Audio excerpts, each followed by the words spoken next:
যে তোমায় সত্যিই ভালোবাসে তার মধ্যে এই 5টি জিনিস অবশ্যই দেখতে পাবে। 1, তোমার সুখকে নিজের সুখ মনে করবে। তুমি হাসলে সে আনন্দ পায়, তুমি কষ্ট পেলে তারও মন খারাপ হয়। তোমার ভালো লাগাটাই তার কাছে সবচেয়ে জরুরি। 2, তুমি ভেঙে পড়লে সে আগলে রাখবে। সত্যিকারের ভালোবাসা শুধু ভালো সময় নয়, খারাপ সময়েও পাশে থাকে। সে তোমার দুর্বলতা দেখলেও ছেড়ে যাবে না। 3, তোমার কথা মন দিয়ে শুনবে, বোঝার চেষ্টা করবে। তোমার প্রতিটি ছোট ছোট অনুভূতির মূল্য সে বোঝে, তোমার না বলা কথাও সে অনুভব করে।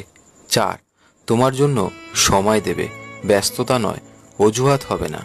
সেই মানুষটি যতই ব্যস্ত থাকুক তোমার জন্য সময় বের করবেই, কারণ ভালোবাসা মানেই সময় দেওয়া। তোমাকে কখনো বদলাতে বলবে না, বরং যেমন আছো ঠিক তেমনই ভালোবাসবে। সে তোমার সব অপূর্ণতাকেও আপন করে নেবে।